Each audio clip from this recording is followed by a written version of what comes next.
Teman-teman, pesta di IHSG di bulan Juli ini sepertinya sudah mau selesai. Karena kita lihat baru saja kita melalui minggu ketiga bulan Juli dan sisa 1 minggu lagi nih. Setelah itu bisa saja pesta di bulan Juli ini berakhir. Tetapi teman-teman, kalau kita lihat dari sisi teknikal ya, ini IHSG ini sangat strong ya. Kenapa? Karena di Jumat kemarin pada saat mereka rebound, itu mereka rebound dari garis support EMA 200. Betul, di sesi pertama IHSG sempat koreksi ya. Tapi setelah itu di sesi kedua diangkut dan teman-teman lihat secara teknikal kalau sebuah candle yang rebound di atas EMA 200 maka kelihatan ya cukup solid. Sehingga saya juga merasa bahwa garis support 6750 ini akan semakin solid. Kalau beberapa bulan kemudian, contoh nih, candlestick IHSG ini turun di bawah EMA 200, saya rasa akan semakin besar kemungkinannya mereka bertahan di garis support 6750. So far, IHSG secara teknikal masih sangat baik. Oke, kita lanjut ya teman-teman. Berita baik yang berikutnya adalah asing masih terus borong IHSG. Jadi 1 minggu terakhir itu IHSG diborong sama asing 2,45 triliun. Luar biasa ya, hanya dalam waktu 1 minggu. Nah, coba kita lihat ya, apa yang mereka belanja. Kalau teman-teman lihat, ini adalah 20 list saham yang diborong oleh asing. Dan ini disorted berdasarkan value terbesar. Kalau teman-teman lihat, ada banyak saham komoditas ternyata yang diborong oleh asing. Contoh seperti SMMT, ada Bumi, ada BRMS, ada Metsi, ya. Hal-hal seperti ini ternyata menjadi pilihan oleh asing. Tetapi di luar komoditas, teman-teman bisa lihat masih didominasi oleh big banks. Ya, ini BRI sendiri aja sudah hampir 1 triliun. Oke.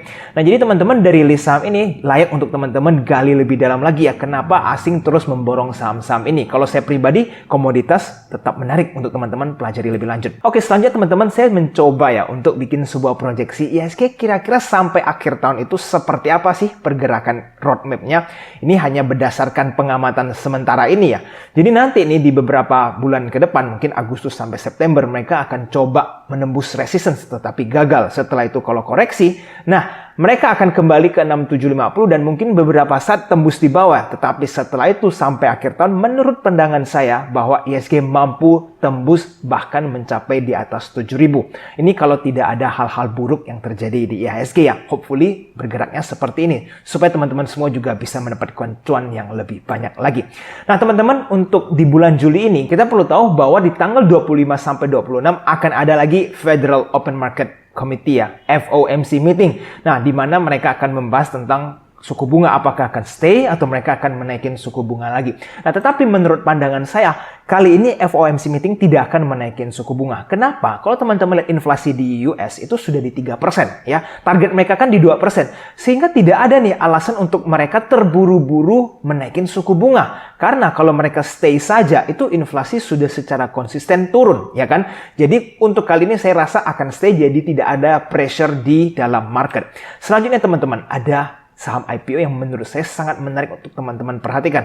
Mungkin pada saat video ini di-post sudah lewat ya masa offeringnya. Tetapi teman-teman perlu tahu dulu bahwa perusahaan Maha ini bergerak di sektor energi yang berhubungan dengan batu bara ya. Dan kalau menurut saya, mereka punya driver ya, LG ini single-handedly. Sehingga berpotensi untuk naiknya itu sangat tinggi. Nah teman-teman, kita lihat dulu nih dari sisi fundamentalnya seperti apa. Nah kalau kita lihat dari sisi total equities ya, ini dalam ribuan rupiah. Berarti mereka ini ada 1 triliun. Nah, sekarang kita bandingin dulu dengan total liabilities hanya 650 miliar. Jadi kalau kita lihat rasio hutangnya ini sangat sehat ya untuk perusahaan Maha ini. Kita lanjut nih ya teman-teman. Pendapatan mereka dari semenjak COVID sampai tahun 2022 itu konsisten mengalami pertumbuhan ya dari pendapatan. Begitu juga teman-teman lihat dari sisi 2022 sampai 2023 ternyata mereka juga masih mampu konsisten bertumbuh. Luar biasa ya teman-teman ya. Nah sekarang kita lanjut lagi nih teman-teman. Kalau dari sisi kas ya teman-teman lihat juga mereka dari 2020 sampai 2022 konsisten bertumbuh. Arus kasnya luar biasa. Nah teman-teman, kalau kita lihat penggunaan dana dari IPO ini yang menurut saya bikin spektakuler sekali. Tidak ada nih dana yang mereka gunakan untuk bayar-bayar hutang. 60% akan digunakan untuk pembelian armada truk dan sekitar 40% akan digunakan untuk pembelian sekitar 50 unit dolly dan 100 unit vessel untuk peningkatan kapasitas produksi dan peremajaan unit ya. Jadi teman-teman lihat, ini bukan sisihkan dana IPO untuk bayar hutang dan lain-lain karena rasio hutang mereka juga masih sangat sehat. Sehingga kalau IPO ini berhasil diserap, potensi pendapatan Maha ini bisa bertumbuh semakin tinggi lagi. Nah, jadi teman-teman ditambah lagi dengan sentimen coal ya yang masih hijau. Teman-teman lihat ini coal sudah sampai di bulan Juli ini mendekati 150. Sehingga makin jauh lagi nih dari angka 100. Jadi secara sentimen kan bagus. Nah, tujuan saya tadi memperlihatkan Maha adalah jika nih seumpamanya pada saat dia IPO tiba-tiba harga sahamnya turun ya, mungkin dibikin panic selling, teman-teman jangan lepas barang melainkan tambah barang di dalam Maha ini. Karena secara fundamental menurut saya Maha ini masih sangat oke. Apalagi underwriternya hanya satu. Jadi teman-teman jangan dibawa panik ya. Jangan juga terlalu terburu-buru pasang stop loss ya. Karena nanti kalau ke-trigger teman-teman hilang barang, sahamnya bisa lanjut naik. Jadi bagi teman-teman yang sudah ikut Maha ini, saya rasa hold terus saja. Selama belum kebuka arahnya, teman-teman bisa ikutan naik ke atas. Oke, di luar pembahasan tentang Maha ya teman-teman, sektor komoditi ini jangan diabaikan. Dengan harga yang masih sangat baik seperti ini, teman-teman lihat saham seperti SMMT itu malah membukukan rally yang sangat tinggi. Lihat saja mereka dalam 1-2 bulan terakhir itu rally yang di bawah 700 sekarang sudah di atas 1000. Luar biasa ya. Nah, tetapi kalau teman-teman yang kepingin beli saham ini, definitely resikonya kan besar. Karena teman-teman berpotensi HK di pucuk. Ini sudah naik setinggi ini, kalau teman-teman HK itu namanya FOMO. Jadi, kita lihat ada beberapa saham yang masih menarik nih di sektor coal, tetapi belum mengalami kenaikan yang terlalu panjang. Oke, ada saham seperti ITMG. Teman-teman lihat, memang di Jumat kemarin sempat naik. Tetapi teman-teman lihat secara teknikal, ini masih ada banyak gap di atas. Ini saya tidak akan membahas terlalu dalam ya, karena takut videonya kepanjangan. Saya memberikan beberapa list saham yang layak teman-teman perhatikan lebih dalam lagi supaya teman-teman nanti bisa pilih nih ada saham coal mana yang menarik untuk dibeli. Nah, yang kedua ada Adaro ya teman-teman. Ini juga belum naik seperti SMMT dan teman-teman tahu ya Adaro secara fundamental itu masih sangat baik. Ketiga, ada BSSR teman-teman. Kalau BSSR ini fundamentalnya memang masih sangat luar biasa dan sahamnya juga relatively tertidur. Dan selanjutnya, kalau Bumi ini sedikit kolesterol ya, dan sudah naik nih beberapa minggu terakhir mereka sudah mulai rally dan sebentar lagi mungkin ya akan kena resistance di EMA 200. Tapi kalau mereka tembus, maka momentum terbentuk. Teman-teman like untuk perhatikan Bumi. Selanjutnya ada ABMM. Nah, ini sahamnya Pak LKH juga fundamentalnya solid sekali dan relatively sudah sideways cukup panjang ya, jadi layak untuk teman-teman perhatikan. Nah, jadi dari list-list yang tadi saya tunjukin, teman-teman gali lebih dalam lagi fundamentalnya ya, pelajari apakah perusahaannya masih terus membukukan profit yang bertumbuh, dan juga teman-teman make sure jangan lupa bandarmologinya. Kalau memang sudah diakum, teman-teman ikut bandar masuk ke dalam. Tapi kalau mereka tidak ada akumulasi, ya dibiarkan saja, karena kalau tidak diakumulasi susah nih untuk naik ke atas. Oke, selanjutnya selesai membahas tentang coal, kita akan masuk ke tema apakah kita perlu khawatir dengan El Nino yang akan datang di depan mata nih ya. Karena mungkin nih banyak teman-teman yang belum update ya, kira-kira apa sih sebenarnya El Nino? Apakah kita perlu peduli dengan hal ini? Oke, coba kita lihat historisnya seperti apa dulu. Teman-teman perlu tahu El Nino ini secara BMKG ya, definisinya adalah fenomena pemanasan suhu muka laut ya, di atas kondisi normalnya yang terjadi di Samudra Pasifik bagian tengah. Ya, pemanasan SML ini meningkatkan potensi pertumbuhan awan di Samudra Pasifik Tengah dan mengurangi curah hujan di wilayah Indonesia. Ya, jadi ini efeknya atau dampaknya adalah mengurangi curah hujan di wilayah Indonesia. Dan ini memicu ya terjadi kondisi kekeringan. Oke, kurang lebih itulah dampak El Nino. Nah, tetapi teman-teman, apakah El Nino itu sudah pernah terjadi? Yes, ternyata di tahun 2015 teman-teman perlu tahu bahwa El Nino itu sudah pernah terjadi dan dampaknya ke Indonesia itu cukup besar ya.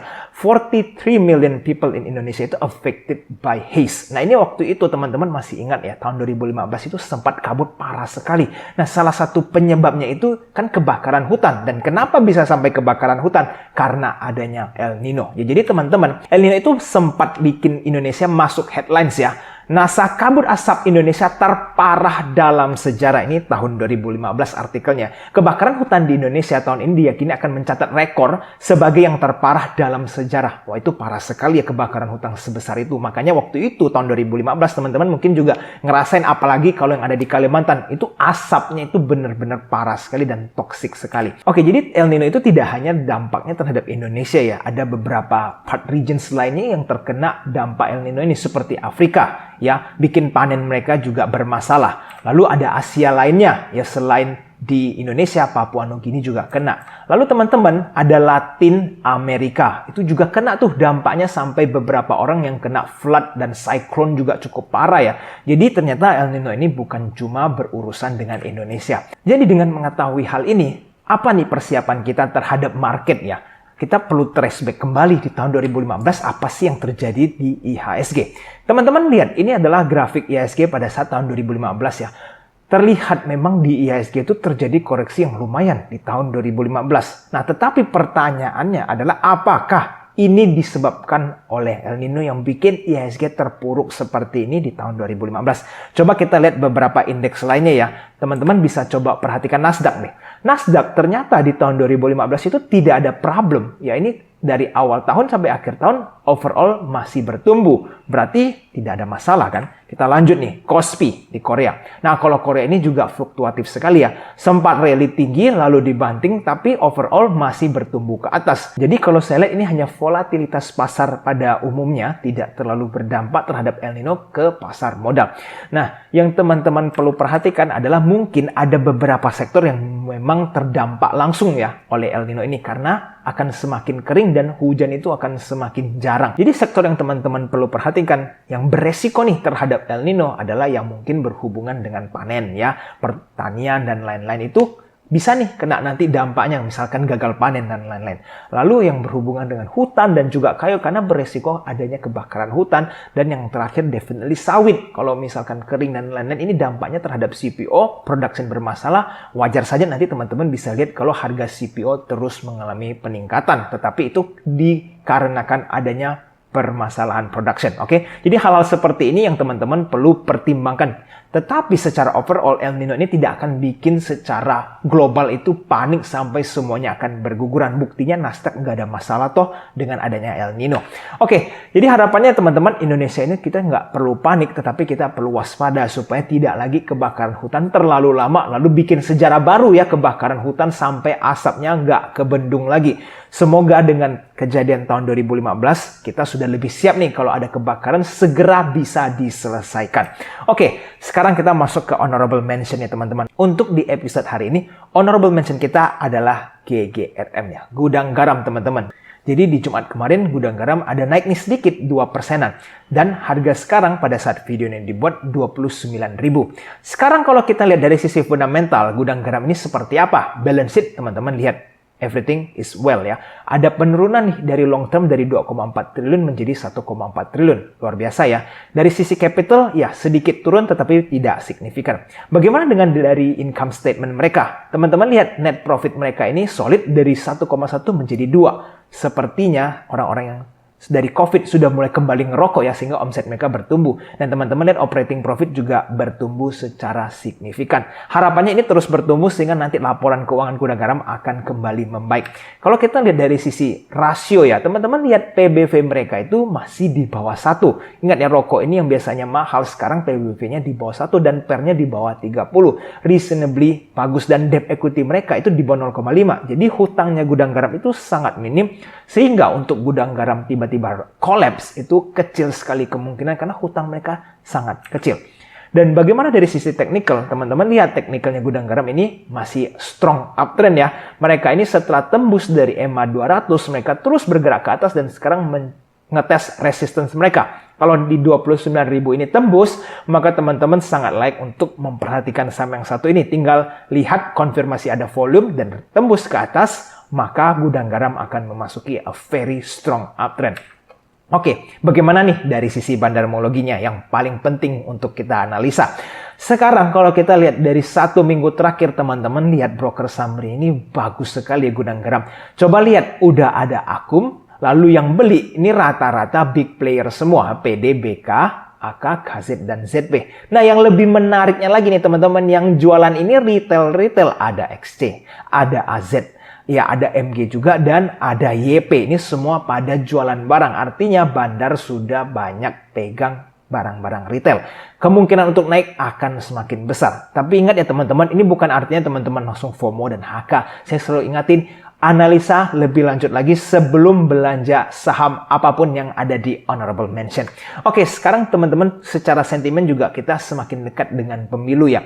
Teman-teman tahu ya bahwa pemilu itu sudah di depan mata. Jadi jadwal kampanye pemilu 2024 teman-teman sudah bisa Google, di Kompas juga sudah keluar. Mulai dari November dan ini sudah hampir di penghujung bulan Juli. Jadi sedikit lagi nih teman-teman. Sehingga di masa kampanye ini ingat bahwa ada banyak dana yang dikucurkan dari pemerintah ke masyarakat. Dan kemungkinan untuk sektor rokok itu juga akan diuntungkan. Makanya nih teman-teman, di luar gudang garam, saham-saham rokok lainnya juga mengalami peningkatan secara bersamaan. Oke teman-teman, video hari ini kira-kira sampai di sini dulu. Tetapi sebelum saya menutup video hari ini, saya ingin teman-teman bisa komen di bawah ya. Tulis di bawah, para penonton ini levelnya itu lebih banyak pemula atau profesional. Nah, bagaimana caranya? Tinggal teman-teman tulis komen di bawah, saya masih pemula kok, atau saya sudah profesional kok. Ini tujuannya apa? Supaya saya tahu para penonton EJ Invest ini lebih banyak cenderung adalah pemula atau profesional. Supaya saya bisa bikin konten lebih tertuju ke para penonton EJ Invest. Semoga teman-teman bisa berpartisipasi dengan menulis kolom komentar di bawah ya. Dan teman-teman, jangan lupa juga ya, jika teman-teman merasa video ini bermanfaat, tekan tombol like-nya dan share video EJ Invest supaya teman-teman bisa mensupport channel ini terus berkembang lebih besar lagi. Sampai jumpa di video selanjutnya. I'll see you again next time. Bye-bye.